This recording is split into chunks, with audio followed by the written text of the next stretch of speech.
how's your ice cream and espresso? You know, like it's just so it's a treat. There's a name for that. Affogato. Yeah, because I've played I think a stupid online phone game, cafe stuff. Mm-hmm.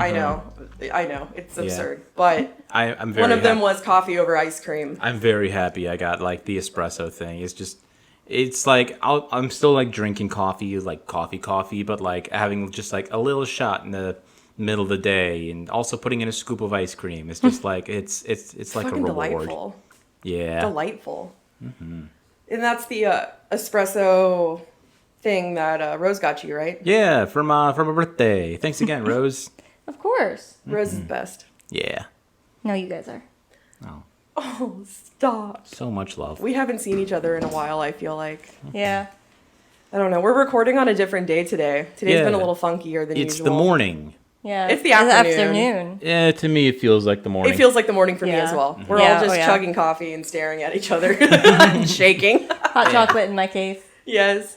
Welcome to One Frame Off. I'm Jess. I'm Brody. I'm Rose. And what are we talking about today, guys? Steven Universe! Oh my god, I was very happy that we wanted to do this. I remember originally when we did an episode about we were doing children's shows that were adults could still enjoy the themes of for children and for adults. Yeah. Yeah, and this is one where it's we could have talked about it, but we would have gone on for 3 hours. Yes. I think it's one of the first things besides Pokemon that we all, at least me and Brody, bonded over majorly. Oh yeah.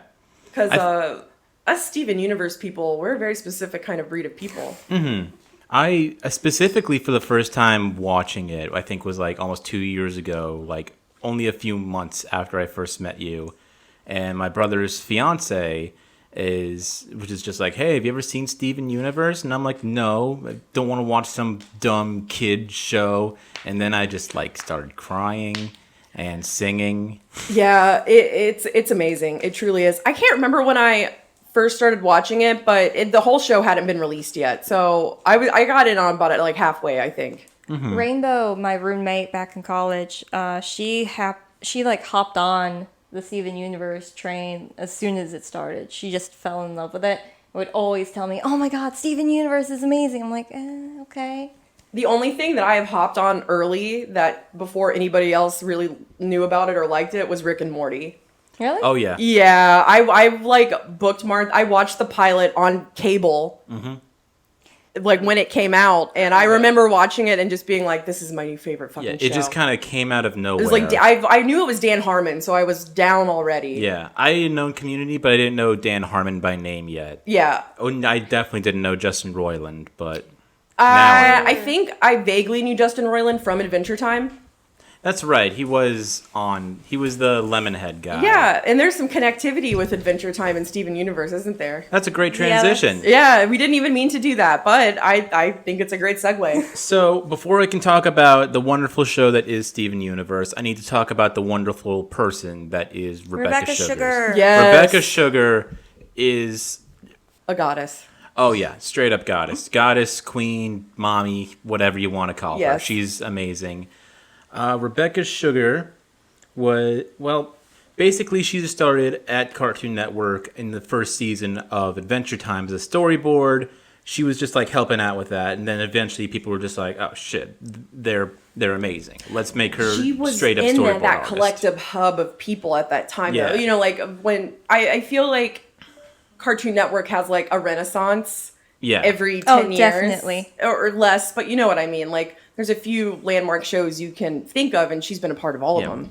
Pendleton Ward and Rebecca Sugars together on Adventure Time sort of ushered in the new network that would become the Cartoon Network 2010s Renaissance. Yes, exactly. Mm-hmm. I mean, not all of them, not all of the cartoons from that time frame are really good, because Lord have mercy, Teen Titans Go.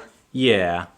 But the ones that really stick with you stick. The ones that played that later to segue you into Adult Swim are kind of more what we're talking about. Because Steven Universe was a later show as well. Yes. That's true.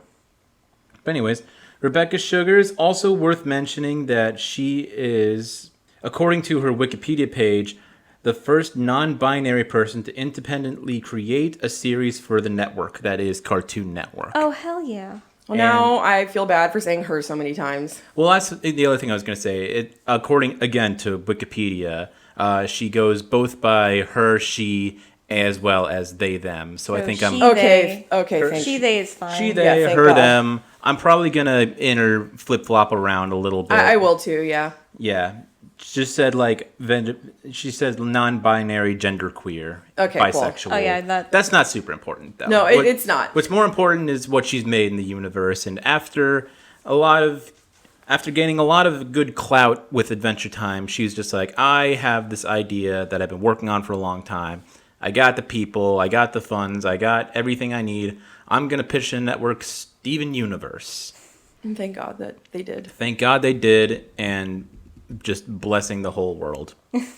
Before we jump into Steven Universe too much, and I know we're going to do a little segment about this as well, but can we talk about what she did musically for Adventure Time too? Oh, yeah. So we want to talk about her lasting effects on the show. I mean, the song she wrote for the last episode, it's on my top played. You guys have heard my top played on Spotify. Did she write the intro song as well? No, that's a I don't separate believe band so. that does it. But like Does a lot it? of the Yeah. music that Marceline plays is She had a written heavy by hand her. in, yeah. Okay. Anytime there's a ukulele on Cartoon Network, you know Rebecca Sugars Exactly. is behind it. But Does she she wrote. like the ukulele? She yeah. loves the ukulele. There's an amazing clip of her at like one of their last Comic Cons, where she plays Time Adventure on the ukulele for everybody for the first time. Yeah. And Wow. it's just heartbreaking. And you can even see like Joe DiMaggio. Joe DiMaggio. I always want to say John DiMaggio, I like think the it's baseball player. I think it's Joe DiMaggio. But the guy who plays Jake, you can just see him just like Weeping. really tearing up. A lot of people are. It's such an emotional song, and she's got the most amazing voice. And that's another thing that like I think is the reason why she's so amazing is because she takes such heavy-handed emotional concepts and ideas, and is able to translate them both very generally, metaphorically through cartoons And lyrics. and lyrics and just general music. Like Did she write Everything Stays? Yes. And that's if you want to talk about simplistic lyrics having such a deeper and bigger meaning, that song, hands down, is Beautiful amazing. stuff. It's so good. All I wanna do is see you turn into A giant woman. Giant woman. All I wanna be is someone who gets to see a giant woman. Sing it, Rose. I don't know this song. That's right. Oh. We failed on the prep with Rose. Yeah. No, I told them I wanted... Opal's my favorite fusion. Oh, straight up warrior chick. I've like thought about getting like a giant opal on my calf, tattooed. Nice. It would probably be amazing. My stance is, like, even though I know it from Rainbow, I told Jess and Brody that, hey, I know some of the songs, I know kind of the premise, and Jess has told me to watch at least, like, the rule of anime, try to watch at least 3 episodes, and if you don't like it after the 3rd episode, you can drop it. I think with Steven Universe, it's a little more complicated because the episodes are so short. Yeah, they really are. I would say skip, if you don't like the first season, just skip to the 2nd or 3rd. Well, it's kind of like the same idea I was talking about when we actually did our children's show episode, where it's like anytime there is sort of like this creator making a show for a specifically children's network, they really gotta play the game the first season. The first 1 or 2 even, honestly. Yeah. And then they can start doing more like whatever they want, but they gotta play it safe for a little while. Exactly. First. I do like, though, that trend that Steven Universe and Adventure Time does this too, that the trend of, you know, you're not doing an origin story right off the bat. You're establishing the characters, you're introducing them, and then every episode is kind of like another little little piece. adventure, right? It's like so different. It's just a little note of a breadcrumb along the way. Yeah, it's fragmented, but at the end of the season, you So see I all would the say parts with Steven together. Universe early on, it is quite fragmented, but the last few seasons are absolutely not. There's a very direct storyline. Yeah. And Yeah.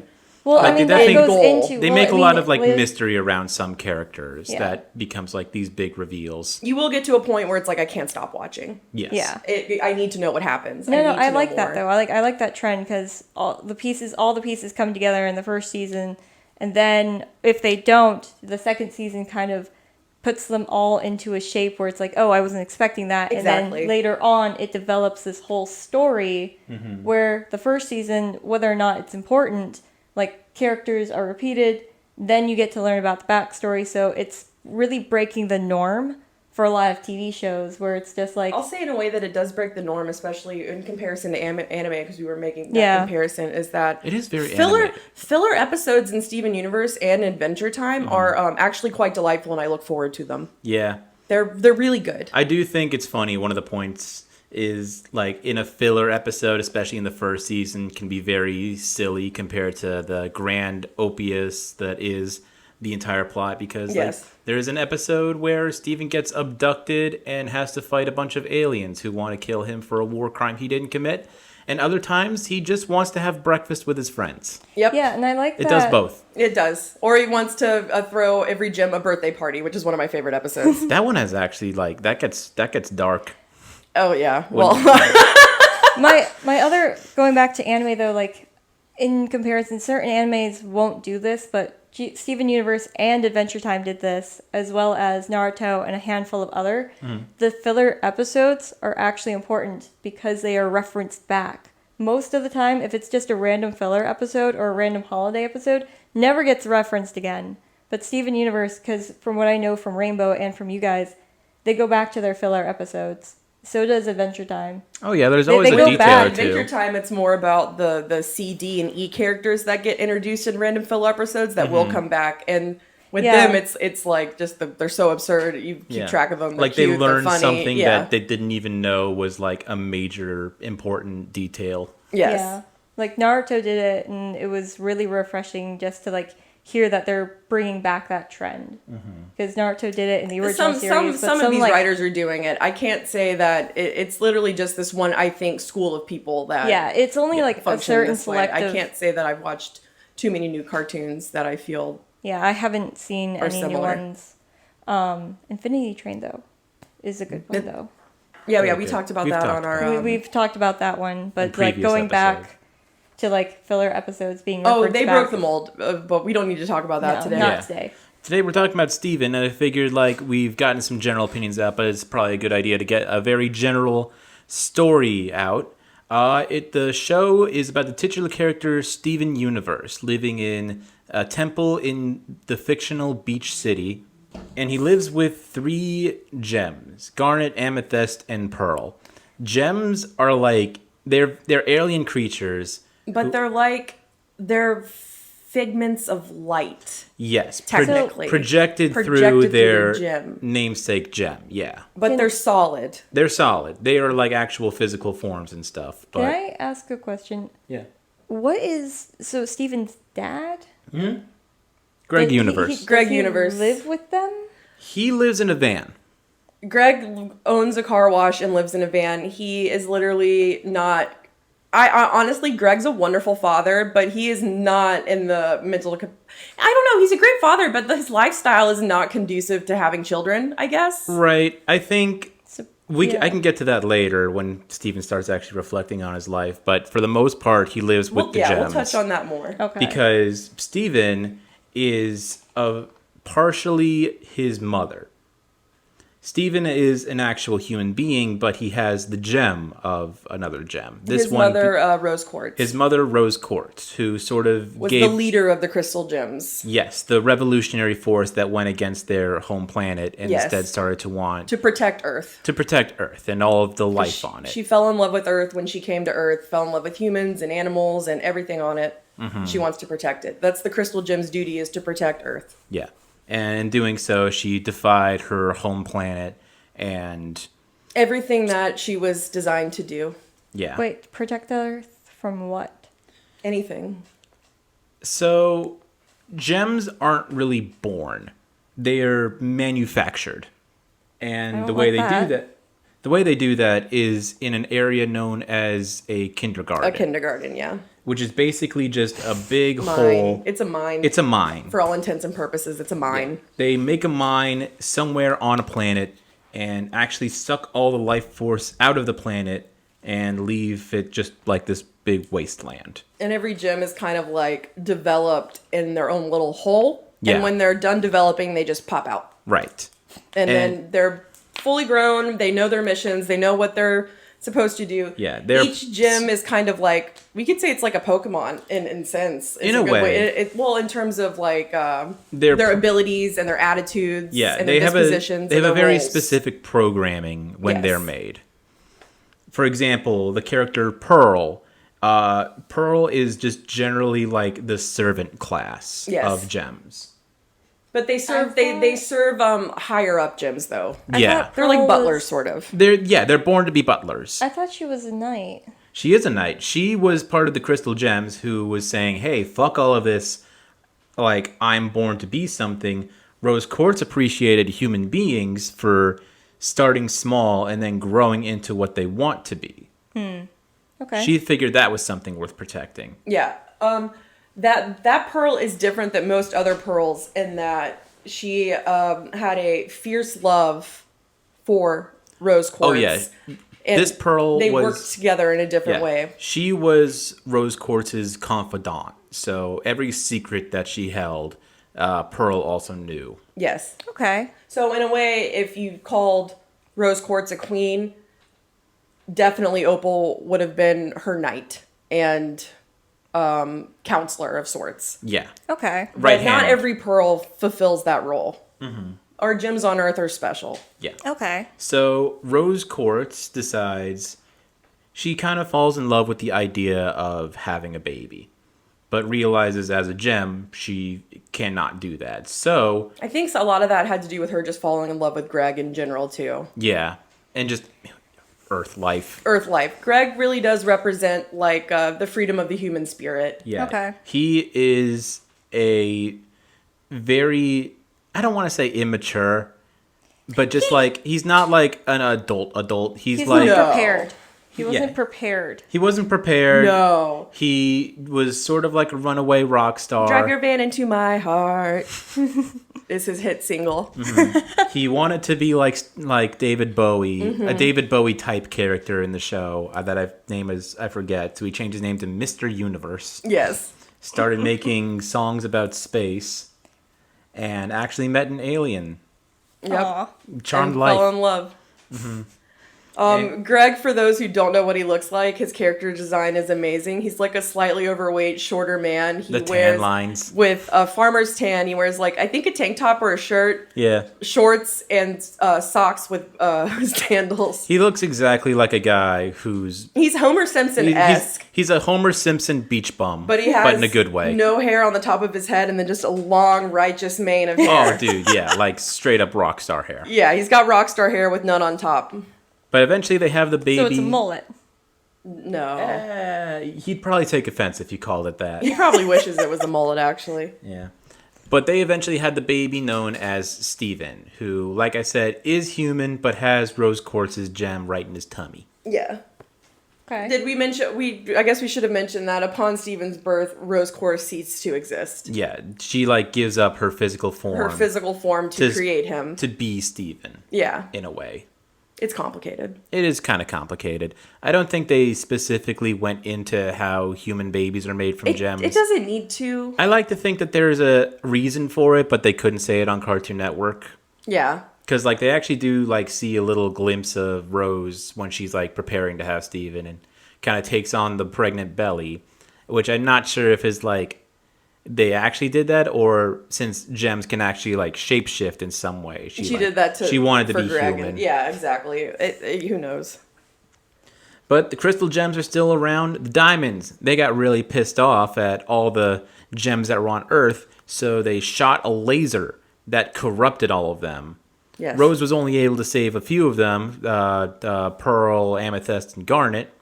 And it's their mission, and eventually, alongside with Steven, their mission is to find all the corrupted, monster-formed gems, sort of defeat their physical form, and then capture their gem in a bubble. Until they can save them. And Until fix they them. until they can find a way to undo the corruption. Corrupted gems literally present themselves as different monsters. They're typically kind of insect-like. It's not Okay. super important. They are no longer their true selves, and they are just Yeah, exactly. Wild It's kind of like animals. Kingdom Hearts a little bit. Yeah. Oh, yeah. Yeah. I'm Okay. glad you're catching on to Kingdom Hearts. Yeah, I listened. Yeah.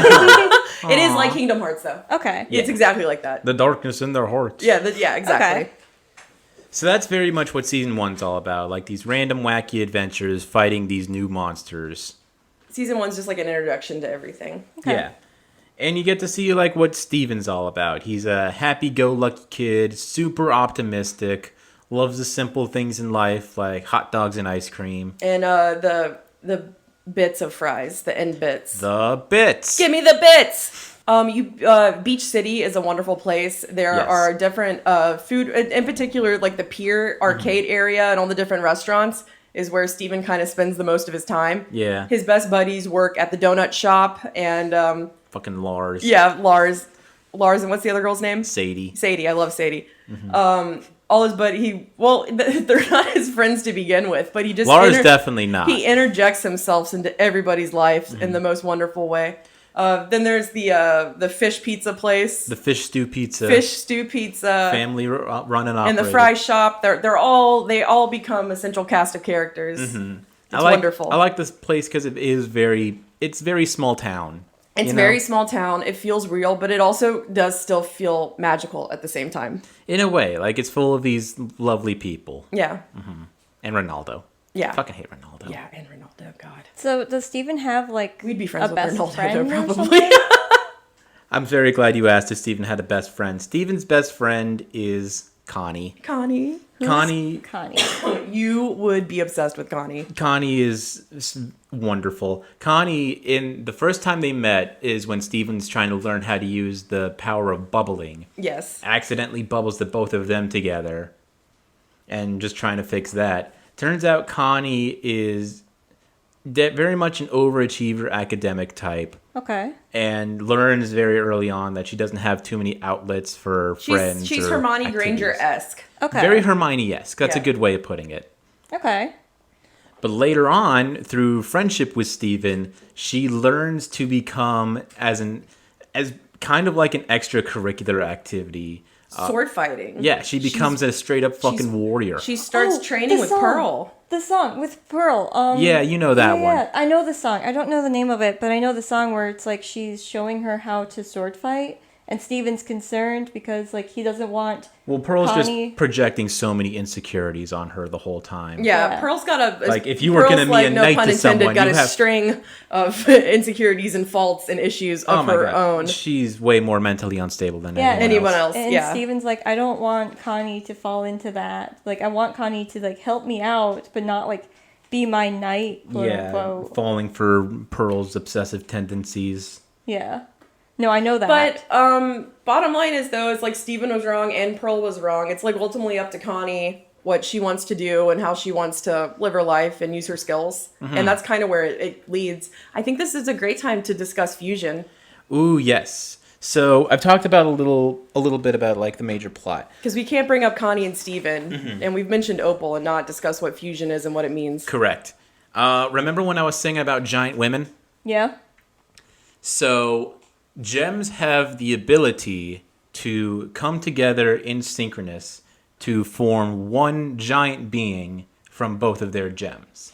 Okay. It's fusion. It's Okay. fusion. It's combining the two characters into one. First, And they don't. It's important to note here because if you don't watch the show, they're not two separate entities into one, like a Zord from Power Rangers. No. They become a whole other separate thing together. yes. It's So like a it's- melding of the minds to form one. It's better than the sum of their parts. Exactly. So they aren't two separate gems just thinking their own thoughts. Mm-hmm. They become a whole other person or gem with Yeah. To talk about different the, emotions and feelings. Yeah, And the example we brought up was Opal, which was the fusion between Amethyst, a very brash personality, and Pearl, who's a very disciplined and strict the personality. disciplined, strict, anal. Or Amethyst is messy. She eats human food just because she thinks it's fun. They don't need to eat. Like that's Yeah. the best example you can give of Amethyst. Like She's a Amethyst good, is wonderful and like she's a good time fascinated waiting with to going to happen. the bathroom and all that. Like she's hilarious. Well, yeah.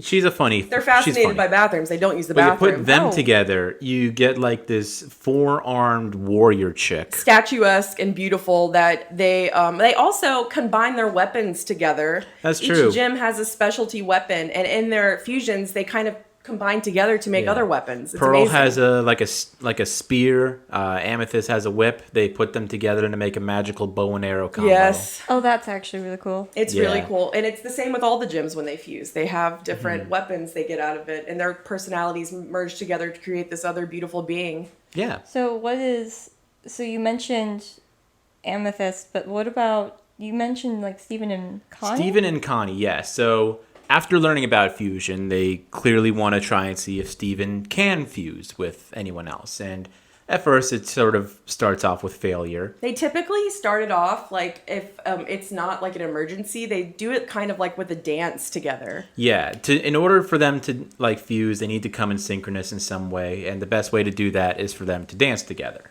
That actually makes a lot of sense because I Right? danced for 4 years, and to do to actually really do a partner dance very well, you have to be able to trust your partner, and you have to know like you're both on the same page. Like what's the next step, Exactly. right? So you have to practice. You have to know And them. animation wise, it's just fun. It's Yeah. it's fun. I can imagine how fun it is. And they always animation-wise. have like a different dance style for Yes, character. yes. But- Pearl always ends up doing like the tango or something. Yeah. And Amethyst is just straight up twerking. Yeah, Amethyst is twerking. But Steven and Connie, they dance together and accidentally fuse, forming the entity known as Stevani. And Stevani? Stevani is amazing. Stevani What? kind of became iconic, especially within like LGBTQ plus and trans communities. Because, I mean, the whole time they are, for better or worse, they are referred to only as they, them. They Okay. have been cosplayed multiple times by transgendered people. It really just caught a loving to these people. It's like 100% Stevani is a representation of gender fluid, of non-binary, Hey, And the thing that Garnet says is like, you're not Steven, you're not Connie, you are an experience. Yep. I like that. That's all you really need to say. Basically, they're saying, hey, fuck all the labels of what you are and are not. You're just here to have fun, and you should definitely do that. I like that. Good message. I've just pulled up a picture for Rose of smoky quartz. Oh yeah, eventually Steven learns how to fuse with other gems. So and- I'm just a really big fan of Steven and Amethyst's fusion together, smoky quartz. Jess, can you And- move your headphones? Oh yeah, sorry. Okay. Yeah. yeah, no, they Interesting. come together to make a pretty badass person. And, And I it's- believe I'm thinking of Steven and Pearl. I think don't they form the They chick with the form- yo-yo, or is that's the yo-yo. Smoky It's Quartz? the shield and the whip that make the yo-yo. Yeah. Okay, so Smoky Quartz uses a yo-yo as a weapon, and it's Mm-hmm. hilarious. And they're just like a ham. Yeah. Lord, that's There's awesome. another very... Sardonyx is Garnet, which is a fusion we didn't discuss. That was Oh, right. important. So Garnet, I was about to... Pearl, and Amethyst fuse together to make Sardonyx. So it's all three Oh of wait, them? not Sardonyx. Sardonyx is Garnet and Pearl. I apologize. Yeah, it's someone else. Alexandrite, I think it Yeah, is. you're right. Alexandrite. I apologize. Yeah. So wait, who is... So if it's just Pearl and... This is all... Sardonyx is Pearl and Garnet. Garnet. So is there a fusion with all three of them? Yes. That would be Alexandrite. Alexandrite? Yep. That's just the straight up, like the last as tall resort. as the Colossal Titan. Yes. Oh, yo, what? Like we described it like Voltron or like Power Rangers. Yeah, this yeah, is the like Zords. this is like the Zords, straight up yeah. like Megazord. Exactly. Nice. But on a more subtle note, one of the better fusions, which is just like the main character, it's Garnet. Garnet. Is a committed fusion between two characters, Ruby and Sapphire. Both kind of like excommunicated from the home planet, and instead of dying, they decided let's just run away.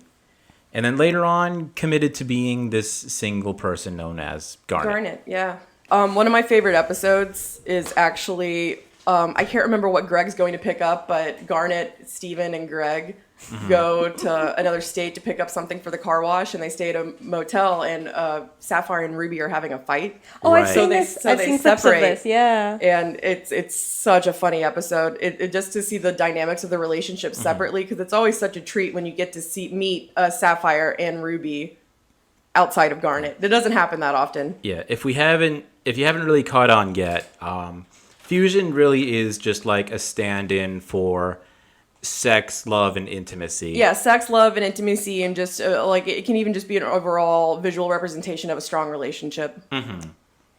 So is that both a healthy, positive relationship and a negative, abusive? It has to be positive, or you can't fuse. Well, I mean, there is... Or if it is negative, there is you Lapis will Lazuli unfuse. and Jasper, whose name I'm forgetting. But that was essentially just sort of meant to be like the stand-in for the abusive relationship. They were a forced Like, they're fusion. only together because the single one is something very The powerful. only reason they stayed fused, though, was because of Jasper's strength. Like, Yeah. typically, like, if you aren't bonding in a fusion, it gets rejected pretty immediately. And they separate. And they separate, yeah. They It's all about consent. They separate eventually. That's exactly what it is. I mean, how do you force... So in that situation where it's like one is stronger than the other and they're forcing them to fuse, is there a way to force them to separate?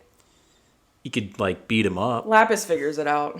Lapis figures it out. Who's Lapis? The person who is also fused in this sort of toxic relationship. Okay. They figure, hey, this guy wants me for strength. I can use them to restrain them. Okay. Lapis is, we could say, a B character, honestly. Yeah. Yeah, She's the B team. Yeah, she's not even as prominent as Peridot in later episodes. Oh, there's a Peridot? Oh yeah, there's another character. You would love Peridot. Peridot is my birth month stone. Hey. It's August. Peridot, I've also looked on forums. A lot of people in the autistic and on the spectrum community really appreciate Peridot. Peridot is wonderful. Yeah, sort of being overcoming, but also just having like similar qualities to, being on the spectrum, taking things very literally, Yes. not understanding Aw. all the social cues, and a lot of people really appreciate that. I like Yeah, that. Peridot's wonderful. She was like, She was military. Yeah, she was working under the Diamonds And directly. I think she was doing a scouting mission or something. Oh yeah, when the cluster comes in. Yeah, when the cluster comes in. Oh, I didn't even talk about the cluster. Yeah, the cluster is kind of the main issue for the first few seasons. Yeah. Anyway, it's not super important, but Peridot, for one reason or another, is stuck on planet Earth. Without her technology and her ship, she is pretty much like Stranded? weak and defenseless. Well, weak and defenseless. She can't take care of herself. Right. And the Gems, mainly Steven, take her under their wing, give her a place to live, give her tasks to do, which is very important for Peridot. She becomes very into gardening and growing crops, which is Aw. hilarious. And also when Lapis moves in together, they get partnered up together, which I Oh, love. just- That Lapis just spends her free time making like avant-garde like barn art, and and Peridot just gardens all day. I call them meat morps. Yeah, meat corpse. Yeah, it's fucking amazing. Like they find all this junk in the old barn, which it's more than just an old barn, but we don't need to get into it. Yeah. And she makes just like these hilarious sculptures out of human things, and It's like the guy from Iron Giant. Kinda. kind of, yeah. Where he like has a bunch of Fiend. scraps and It's he's just like amazing. artist. This It's is art. scrap. This is art. Yeah, it's the exact same thing. Yeah. I love that. And then they meet up and watch reality TV together. Yes. It's like the perfect roommate relationship. Yeah, so eventually Peridot and Lapis have their own little like love life together out on the farm, and every now and then Steven and the Gems will come by, and they've just been doing all their own thing. I just love it. It's so fantastic. But it takes time for Peridot to get there. Yeah. Okay. So there's like a whole character arc of development. Peridot has one of the best character arcs in the show. Yeah. That's cool. That's good. So, okay, I have a question, and I've been meaning to ask this. You guys mentioned that Pearl was in love with Steven's mom, Rose Quartz. Deeply. So does she get along with Greg? Because to my understanding, Not she at the chose- beginning. No, it takes a while. They So, get like, there. Does she raise Steven then, or did Greg? Or was it like a joint Greg effort? raised Steven, but Up after until becoming about the age that we get into the show, and then honestly, the Gems kind of take over most of the rearing, yeah, Okay. like which they're really good at it. There's actually a flashback episode where It's all about Greg and Rose and their time together. Aw. And that's the first time we actually see Rose Quartz and Pearl fuse right in front of Greg. And it's just like afterwards, Pearl just has this idea. It's just like, yeah, you can't do that shit with her. Yeah, pretty much. So, like, does... Not all the gyms dislike Greg. Amethyst fucking loves Greg. Okay, well, Yeah. that's good. Even Amethyst hairstyle in the show currently, it's Greg's hair from when he was younger. She copied it. Oh, that's I also cool. just want to mention, like, I know, like, they don't really have age or anything like that. They kind of change form over time when they want to. The flashback episodes with Amethyst, she really does look like a child. Yes. Which I think is interesting because, as like we talked about, how there's always these kindergartens where gems just sort of pop out of nowhere. Amethyst was popped out of nowhere. She was in there too long. Everyone's gone, so she only knows Earth. She hasn't been to Homeworld. She's just kind of been wandering around for the longest time until she was sort of like found by the crystal gems. Huh. That's interesting. So that's Yeah. why, is that one of the reasons why she likes Greg so much? She likes Greg so much, and it also I kind just of think Greg's is cool though too. Like, yeah. But it also adds a little bit of separation between her and the others. Yeah, it's important to note Amethyst 2 is physically extremely different from the regular Amethyst body style She teeny. and type. Amethyst is very tiny. She did not develop correctly in kindergarten. Yeah. We don't know why. She was I just think it in has- there too long, right? I think it has a lot to do with, so a little bit of arrested development, but like if she wanted to project herself that way, she could. I think she likes being different ultimately. Okay, Yeah. that's cool. She breaks the mold. But then there's actually an episode where she meets the other amethysts, and it's just so perfect because it's like she was so used to being different, and then finally realizes she has a family, Yeah. Aw. and then the famethyst. Oh, jeez. They keep in touch. I love that for her. Oh, that's cool. That's good. Brody, what's your favorite gym? Of all of them, Yeah, well, not even, we'll say typing. Like, out of all the gyms, which personality do you think it's the best? oh, I mean, like amethyst. I know we were just talking about her and junk, but like it's definitely amethyst. My favorite gym is definitely the rubies. Just all the rubies. All the rubies are my favorite. Like, if we're not picking a crystal gem, my favorite crystal gem is Garnet. But Yeah. in particular, like, if I have to pick a gem that's, like, on Home Planet, I'm obsessed with the rubies. There's a whole vat of evil rubies. They're just like a bunch of little minion himbos. Yeah, they're minion himbos. The voice acting is fucking on point. And there's one that her gym location is in her eye and it's a little cracked and she's all like, they're so angry and cute. I love rubies. Oh, yeah. I love rubies. They're It all reminds me of bark, a no pirate, bite. I'm obsessed. Pirate. It reminds me of a pirate. They're like Pirate? small dogs. They would which is probably why I love think I being like them. They really are. Ruby eventually becomes a cowboy. Yeah, that's What? true. It's Yeah. a I great like that. episode. So which gem do you think I would like? I mean, not opal, pearl. Pearl? Yeah, you're a pearl. Like, if you were a gem, you'd be a pearl. Brody? He's trying to disagree with me right now. I don't know. I don't think like you're more independent than a pearl. I'll give you that.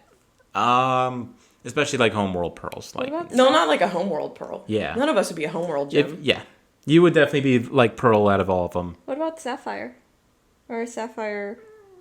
We don't really get to see a ton of Sapphire's In the personality as much as the others, which is Yeah. like unfair to say, but Sapphire is so all-knowing and kind of godly-like in a lot of ways that okay. for them to be like representative of a human is kind of just So impossible. pearl? No. Pearl for me? pearl for you. So, are you guys cool if I ask another question? Sure. Yeah. Because this kind of switches into, to my understanding from Rainbow's Rants, this switches into like the later seasons. The diamonds. Ooh yes. Yeah, we So, didn't talk about the diamonds. I a lot. know that there is a limited number of diamonds, and one of them was like batshit crazy. Yeah, so originally there were 4 diamonds. There was White, who was like the main diamond of Homeworld, controlled everything, and is like more colonization, more empirical shit. Okay. There were the servants underneath. There was Yellow and Blue, and they also had a 4th one who was just sort of like the annoying younger sister. That was Pink Diamond. Okay. So, Pink Diamond really wanted a colony and was given Earth. And then, so the story goes, Rose Quartz was like, hey, you can't do this. There's actual life here. We're going to rebel against you, Pink Diamond. And Rose Quartz shatters Pink Diamond. What the fuck? Shattering is just like actually like destroying the gem. It's the only way you can kind of kill a gem. It's killing them. It's killing them. What the fuck? You have to shatter them to kill them? To pieces. It's really hard to do, actually. Especially a diamond. Yeah, it's really hard to do. Okay. So, Steven, again, from my knowledge from Rainbow's Rants, so Steven interacts with these diamonds? Like, what makes him... Steven's got a few run-ins before... It becomes unavoidable towards the later seasons. He's kind of being hunted. Yeah. Hunted? First time we see Blue Diamond, which is personally my favorite diamond. Especially just like the voice acting. The voice acting is great. I really like the character design of White Diamond because it's very vintage cartoon style. It's vintage cartoon, very in your face. Yes, exactly. But all the diamond design is wonderful. All the character design is wonderful. But yeah, Blue Diamond is very... it's such a vibe. I've heard like the voice actor. I can't remember. I don't know their name, but apparently actually did like do a lot of crying before any recording sessions. That way they really have like the stuffiness you get from it. Yes, exactly. Blue Diamond's power comes from the fact that she grieves Pink Diamond.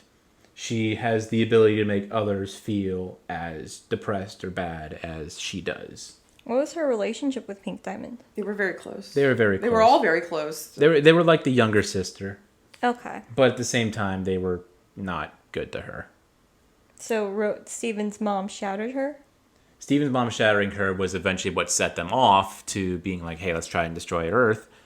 But at the same time, when Pink was alive, It's more complicated than that, though, actually. It was a messy house situation. Mm-hmm. Oh no, that sucks. Mm-hmm. So does Steven like eventually get on good terms with all the diamonds or something? One major thing happens. Do you want me to say the one major thing? This is major spoilers. Major fucking spoilers. Can't come back from this. You can't come back, spoilers. and it will probably make you want to watch the show more, though. This is us. This is One Frame Off. This is us. Fuck you. Spoilers. You come from here with spoilers all the time, guys. All right, Rose, check this shit. All right, I'm checking it. I just told you the story of how Rose Quartz shattered Pink Diamond. Yes. There was never a Rose Quartz. What? Then who the fuck is Steven's mom?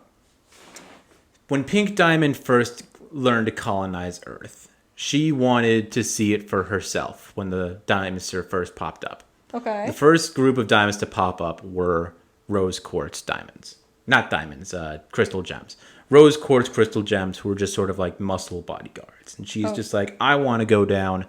I want to be like one of them. Okay. Transforms into a Rose Quartz. That's when she starts falling in love with humans and all the life on Earth. And Pearl was there the whole time. She knew the whole time. So, Steven's mom was... Pink, same thing. Pink wanted to protect Earth. She wanted to talk to the diamonds, but they would not listen to her because they just undermine her in a very childish way. Yes. Like siblings do. They didn't take... She's the little sister. They didn't take her seriously. Yeah. And especially because apparently she only got Earth after a long tantrum of crying and screaming, saying, I want to colonize, and shit like that. She was very immature. And so she realized, I need to make it so that way they can't ignore me. I'm going to be this Rose Quartz figure and start the revolution against the diamond. But then realized she couldn't play both sides and faked her shattering with the assistance of Pearl, who was shapeshifting as Rose Quartz. Bruh. Yeah. Pink Diamond is Rose Quartz, which later became Steven. Steven is actually Pink Diamond. Steven is Pink Diamond. That must have destroyed him. He took it surprisingly well. You well. want to know what? No. He's still, even later episodes, we're just going to discuss the main show. We can do future on another one. Mm-hmm. Yeah, but he still, in later episodes, just struggles with just not having ever met her and gotten to know her is still his ultimate. He's only ever heard stories, grieving. and that kind of. He can forgive her actions and everything else, but he still just can't get over not having gotten to know her and touch her and be with her. Like when he has to meet all the other rose quartzes. Oh yeah. Yeah, like, and ultimately, like, into his later years, that's the heaviest thing with him. That's actually one of my favorite jokes from Steven Universe Future when Greg runs into all the other all the other rose quartzes that look just like his dead wife, just coming in, and it's just Does like, anyone go to therapy for this shit? they should. Please tell me they do. We could say that the school they opened up is therapy of sorts, but that's later on. That's later on. They start making like a gem school for people who want to come to Earth. Rehabilitation for them to exist on Earth in a cohesive way. Yeah. Huh. Okay. But the main thing to take away with the whole rose quartz situation comes from an episode where Steven finds a tape of his mother as Rose Quartz. I'm just going to keep calling her Rose Quartz when she's Rose Quartz.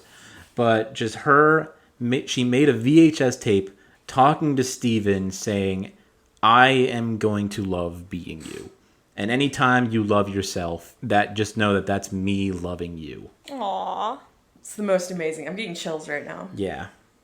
And then there was another episode I saw, which is just like the direct continuation of that. Steven is under this idea that he has like this big destiny to fulfill. And so he finds the other VHS tape, which is supposed to clear everything up.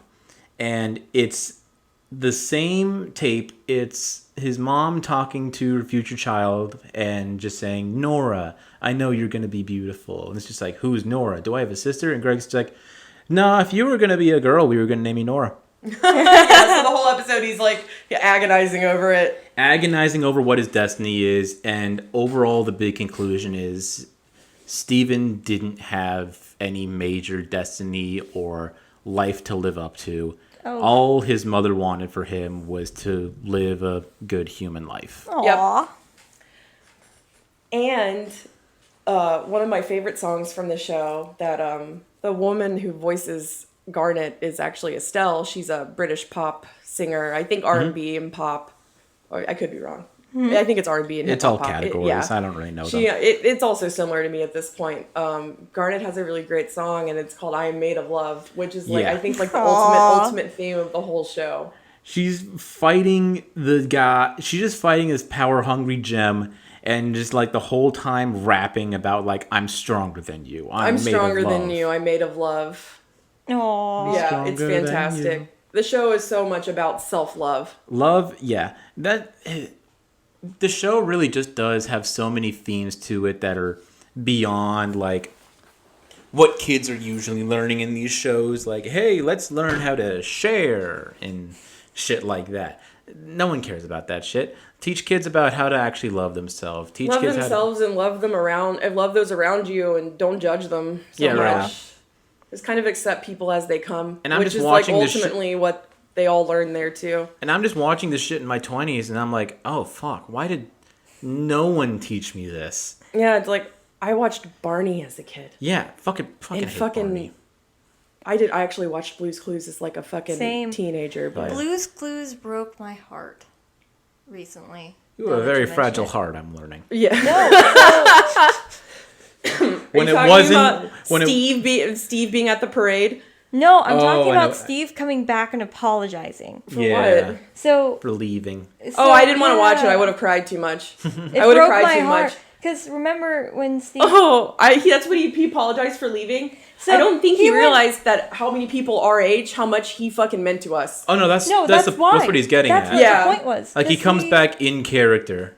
So he left the show because it was like mentally taxing to him, and the I know getting way off track. Yeah, it's just him on a fucking green screen. But what he did, lot. like the explanation that he was giving us as children, like Brody and I are millennial and early Gen Z, was I'm going away to college. Yeah, that's how they kind of wrote him off. Yeah, I'm going away to college, but you know what? Still, keep growing, keep being you. You'll be okay. And this, that, and the other. Some other dude's gonna rent my house and take care of my dog. Yeah, you'll be in good hands. So then it's like randomly he comes back to the show. He's not as involved, but he makes like guest appearances, and there are like it's Steve and the two other hosts because they went through two other hosts after him. Now all three of them Blue's are back. Clues No Way Home. Yeah, it's like they're all three of them are back on Blue's Clues, and a lot of the older fans were like, "Bruh, you broke our heart. I missed you so much. I'm so glad to see you back on the show. Blah blah blah. My kids are gonna grow up." So he felt the need to come up to us, our generation, and apologize. Like, guys, I know that was really abrupt. I'm sorry for leaving. I know how much you guys meant to, like, how I meant to you guys, and you meant a lot to me. He was honestly our generation's Mr. Rogers in a lot of ways. That's literally... Big shoes to fill, but I get what you're saying. It's all relative. Yeah. It's literally all relative. And I grew up watching Mr. Rogers as a kid. Like, on TV, I would watch Mr. Rogers. I watched all the reruns of Mr. Rogers. I was obsessed with it as a kid. And I'm just saying, like, for kids that were growing up then, like, that's the only comparison, that he's the modern day Mr. Rogers. But, absolutely. Like, I saw the video that Steve put out. I just really want to skidoo into a painting. I just want to skidoo so bad. Getting back, we can too. Woo. But like he just broke my heart recently, and I'm just like, oh, Steve, you're too good. I know. I'm so glad I didn't watch it. Steve is too good for us. Let's just say that Mr. Rogers was too good for us. Steve is too good for us. Steven is too good for us. I still always, anytime there's like something bad going on or like having a bad day, I always like say the Mr. Rogers, like always look for the helpers. Yep. Getting back to Steven Universe though, like this just kind of proved like kids are able to understand mature concepts better than any like jaded adult can, because I want to get back to what you were asking about Garnet and do they get married? Yeah. So this is the thing that annoys me so much about network television. Rebecca Sugars adamantly wanted them to get married. And it was groundbreaking. I think they won a GLAAD award for showing two same-sex characters being married on a very general cartoon show. Didn't Hey Arthur do it too? I don't know what that is. It's another cartoon for it's the fusion of Hey Arnold and Arthur. That sounds like it would be pretty good. Oh my god, actually. what did I say, Brody?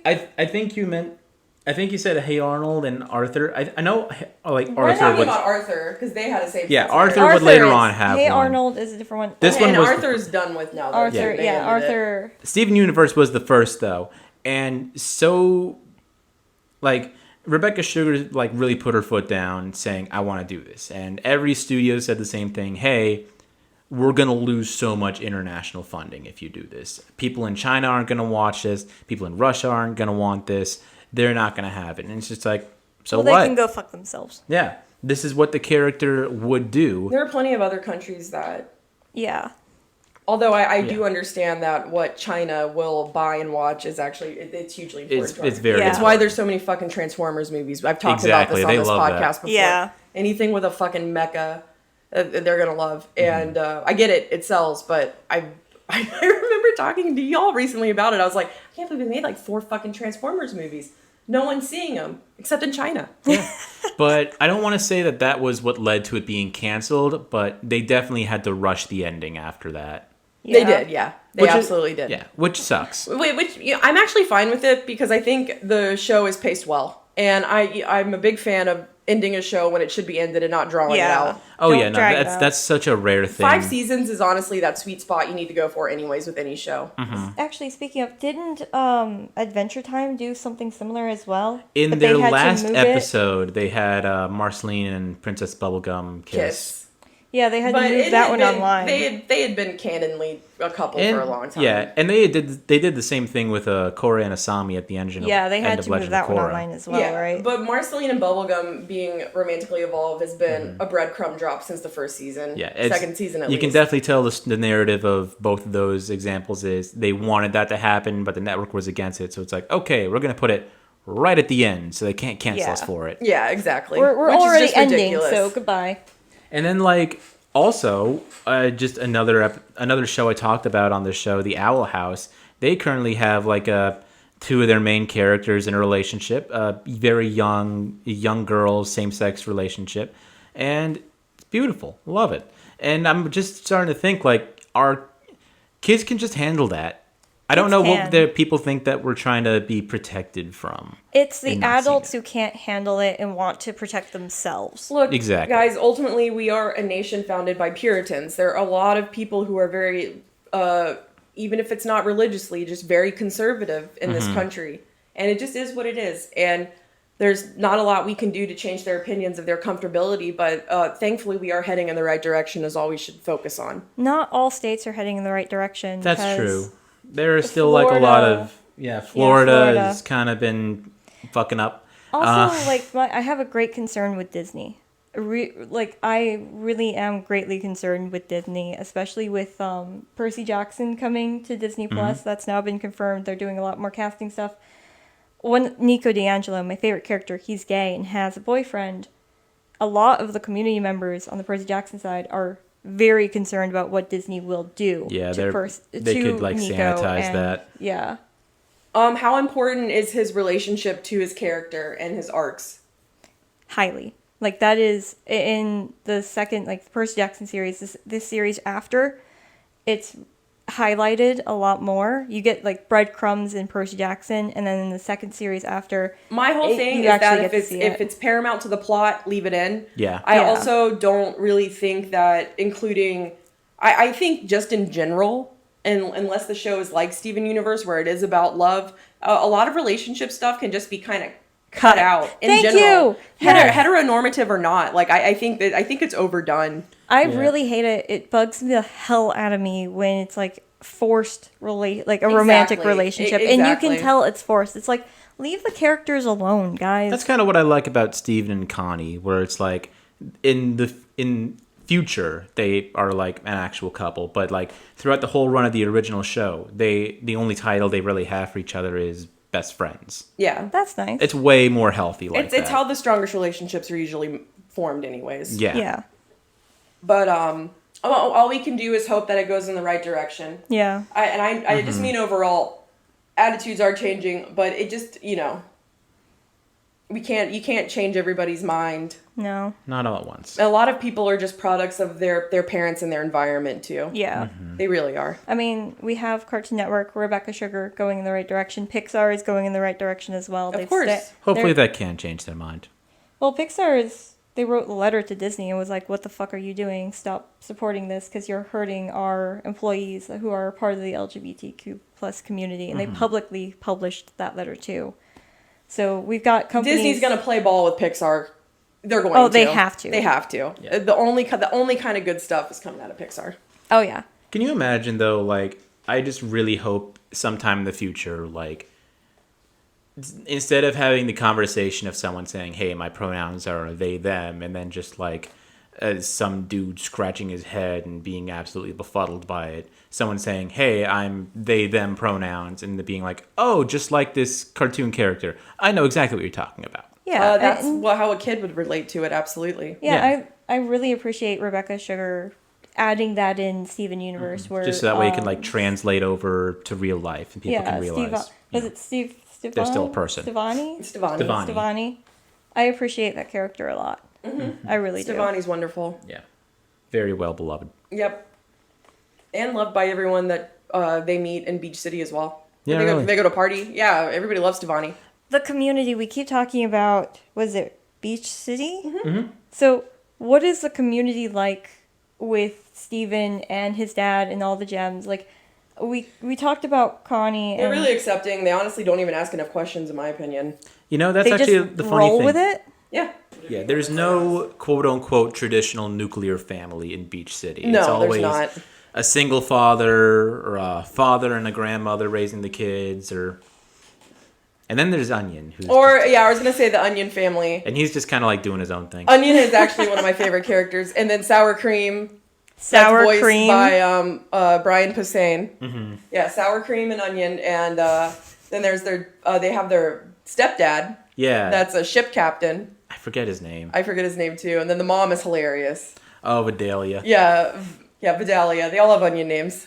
So the There's a community theme. is it's pretty well established. Like they just roll with it. Or They it's just that everyone doesn't have a normal family structure and they don't really ask any questions. And they are eventually helped by the crystal gems at some point and saved by them, and they're kind of cool with it. Interesting. They'll come over and play volleyball. What? Yeah, it's a very That's cool. loving community. Just Everyone's pretty accepting. That's cool. Yeah. fun little neighborhood. Lars eventually gets accepted, but he's got a lot of insecurity issues. I'm just going to run through Lars. Lars is insecure. He's an angsty teenager. Eventually goes into space with Steven. Fucking dies. Reborn. What the fuck? Yeah, Space Jesus. Steven brings him back to life and he becomes, and then he becomes a pirate. Yep, a space pirate. A space pirate? He turns Actual pink, space too. pirate. Well then. It's Is that- amazing. I could go into detail, but I figured I'd just get the You don't the need good to. parts. And that's like the wrap up of the last season. It's an amazing show. Oh yeah, it turns into full space opera at the end. It does, yep. That's It's fantastic. Steven Universe. Fucking watch it. Shit. I know. What else can we say? We can sing. so. Last episode was Menagerie of History. Oh yes. Oh, And yes. there is The a bet. on the table, Brody.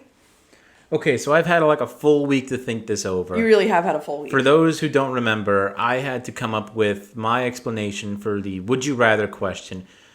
And would you rather poop in someone's purse in public? It has to be something, and let me clarify, because I've actually posed this question to multiple other people. It has to be someone else's purse. Yes. It can't be your own purse. Right. You Has have to to be walk someone up to else's. somebody, look them in the face, take their bag, open it up, Yeah, and shit in you it. can't be sneaky about it. No, you gotta just... it bold face, like... I'm also going to assume this is in a park. I picked like a plaza with a restaurant. I thought a restaurant would be funnier, but you can do it wherever place Right. that It- you think would be public, where a bag would be on the ground that you could grab to shit in. A bar. Yeah. Yes. Or yell I a think you might get away with it in a bar. We're not going to do a bar. No. Or Okay. yell a horrible racial slur on the subway. A very full subway. And you can't yell anything that has just recently but not been allowed on Twitch. You need to yell the worst racial slur possible that you would never say that makes you want to puke. We know which specific one we're talking yeah, about. like Yeah. the one you would never ever say. Yeah. Yeah. It's difficult, especially because like the locations. Because They're the like, two worst things that I could think of. doing it in public, I could easily run away after making the dookies. You If can't I'm in escape a subway. If I'm in the subway, I'm just like surrounded by people. The court of public opinion is just going to immediately show me the consequences. Yes. But I think I'm going to have to go with the latter because it's just like there's no good way to like Shit in someone's bag. there's in no good way to public. shit in someone's bag. You're gonna look very mentally unstable. Someone's gonna beat the shit out of you and also just ruin someone's day. You'll also have like a public indecency charge on your Yeah. record. I think like I'm still gonna ruin someone's day on the subway. If I Yeah, do that. you're still gonna ruin some But people's I days. think- you also probably will get punched in the face. Too. Oh yeah, no, guaranteed. Yeah. I think it's also more likely that the people around me are gonna be like, "Oh, fucking yeah, you won't believe what happened on the subway. Someone just yelled the worst racist shit ever." And then just like I guess could eventually forget about it. That could possibly pooping in someone's purse could possibly traumatize them. That's fair. I thought about this long and hard. You never specified the language, and you never specified the location other than the subway. So if you're on a subway in New York City, It's and crowded wherever you are. You hold on, and you scream at top of your lungs in the subway in New York City. No one's gonna bat an eye because New York City, everybody's seeing everything, and it's just gonna be a normal You're in Monday. DC. You're in DC, yeah, I'll get jumped. DC, you'll get jumped, or people will just be like, "Oh, fuck you," you know, and walk away. So if I said it in, say, like Armenian or like a different That language, kind of misses the point. The point of that one is to really just truly be a provocateur. Yeah. Yeah. I think I have to go with it. yeah, I'd do that one I don't too. like it, but I'll do it. I'd go to New York and do it. I'd go New to, York, like- yeah. Yeah. What the worst thing would be like if I did say that and then like some guy would just be like, "Yeah, you tell him," and I'd be like, "Oh God, That's actually worst case scenario. That's worse than getting punched in the face. yeah."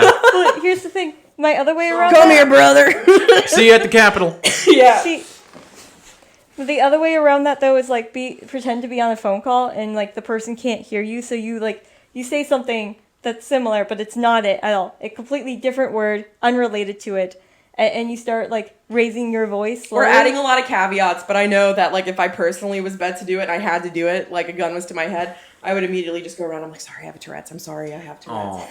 Y'all are just looking for the easy way out of this. I would totally think take the easy way out. The only way out. Hi, have you met me? Yeah. I think for this one, the only way out is through. And You gotta yell it. I just don't feel like pooping on someone's property. No, I don't want a public indecency charge on my record. No. So It's just such a funny sentence to say, like, so poop in someone's purse in public. Or Poop in someone's purse in public. Or say yell this. a horrible racial slur in a crowded subway. Give us your responses. Yeah. What would you do? If you have a better would you rather question, Please email us your would you rathers. We'll pick the top 5 and do them next episode. Oh, hell yeah. Or at some point. At some point. We'll get a good collection of them going after you send them to us at oneframeoff@gmail.com. That's oneframeoff@gmail.com. Also give us a YouTube comment, a Spotify rating, slide into our DMs. Do whatever you want. Comment on our Instagram posts. We're getting a lot more traction on there. Why not? Yep.